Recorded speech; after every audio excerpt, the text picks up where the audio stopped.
Pada pertemuan ini kita akan membahas tentang heat effect dari chapter 4 buku Smith Vanes ya.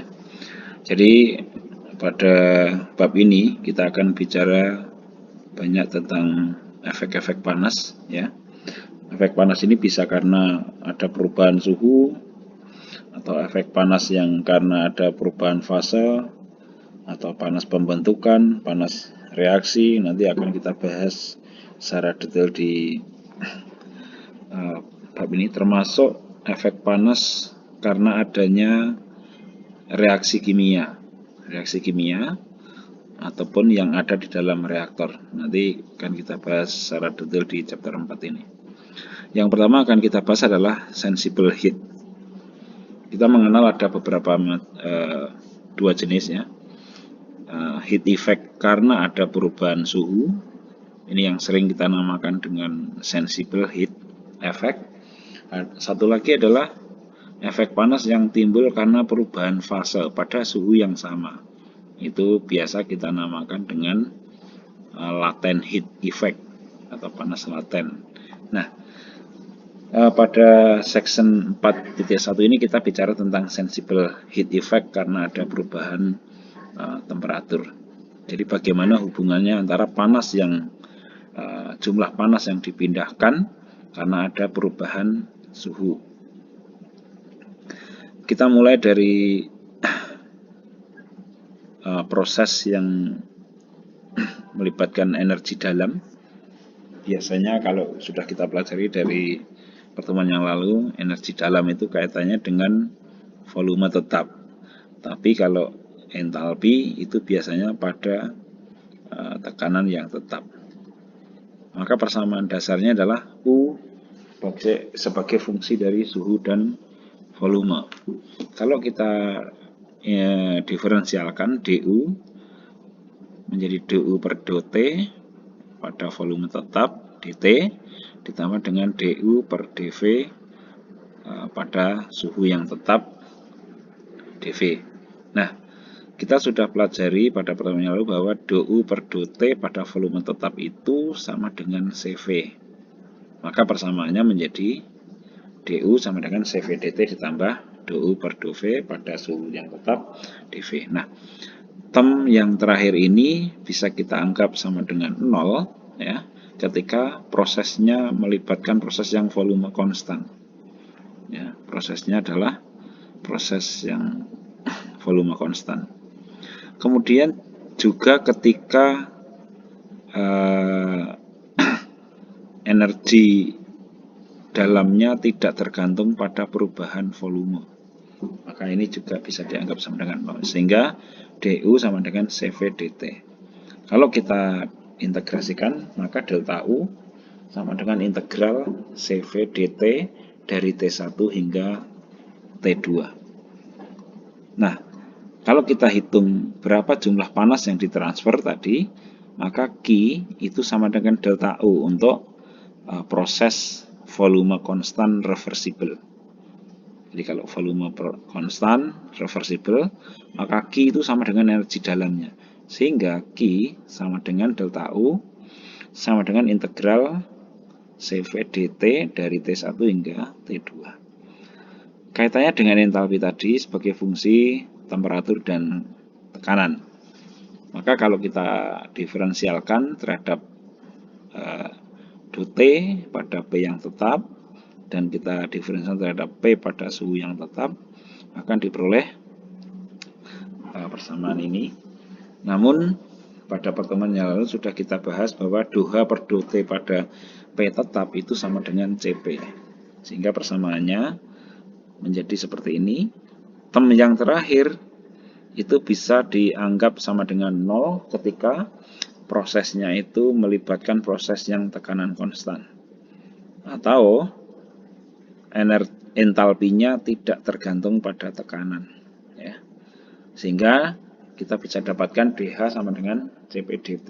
Kalau kita integrasikan, delta H sama dengan integral T1 T2 CP dt. Dan panasnya sama dengan delta H untuk proses tekanan konstan reversible ya, maka Q sama dengan delta H sama dengan integral CP dt. Kalau kita bahas tentang bagaimana heat capacity ini tergantung pada suhu, kita bisa dapatkan persamaan umumnya adalah persamaan 44 ya, dalam bentuk CP per R sama dengan A plus BT ditambah CT kuadrat ditambah DT pangkatnya 2. Ini bisa kita dapatkan dari appendix C ya, dari buku ini. Di sini ada tabel 1 C1 sampai C4 ya. C1 itu adalah heat capacity untuk gas, kemudian C2 untuk padatan, C3 adalah heat capacity untuk cairan, dan C4 adalah entalpi, standar entalpi atau dan Gibbs energy pembentukan pada 298,15 Kelvin. Maka tergantung tabelnya sebenarnya. Persamaan ini kan tergantung tabelnya. Kadang-kadang di buku yang lain atau database yang lain nanti persamaannya berbeda. Maka kita menggunakan persamaan yang mana, CP ini tergantung pada database-nya. Kalau database-nya pakai CP per R ya kita gunakan ini. Kalau CP fungsi suhu saja ya kita menyesuaikan. Ya tadi persamaannya mau pakai yang CP per R atau menggunakan yang biasa aja CP fungsi suhu. Jadi begitu. Kita menggunakan apa yang ada di buku ini ya sebagai contoh. Kita bisa lihat di example 4.1 ya.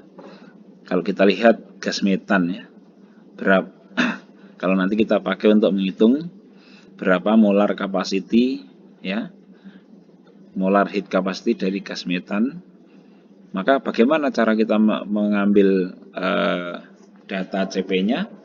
Ya udah kita buka di appendix C1 gas metan.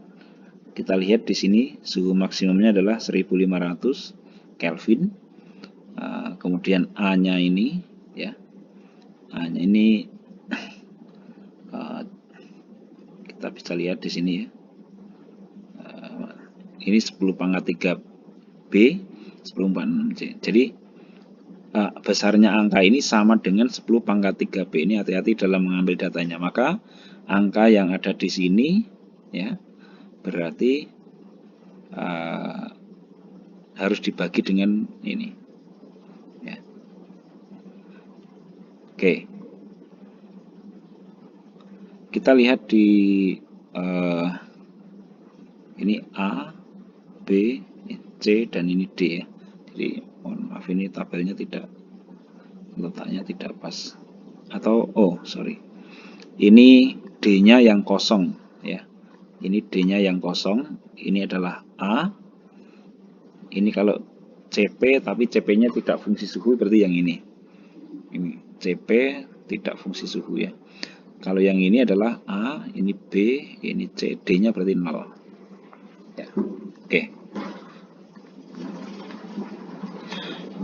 Kemudian kalau kita gunakan untuk menghitung entalpi, ya, kita tidak boleh juga kita bikin seperti ini, kita kondisikan menggunakan TO misalnya, boleh juga langsung aja pada persamaan CP fungsi suhu, kemudian kita hitung delta H-nya seperti ini juga boleh. Yang penting kita dapatkan nilai panasnya. Misalnya ya di contoh berikut ya.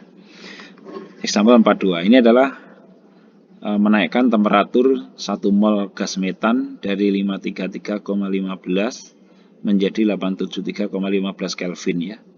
Ini prosesnya steady ya. Kemudian tekanan rendah berarti dianggap gas ideal.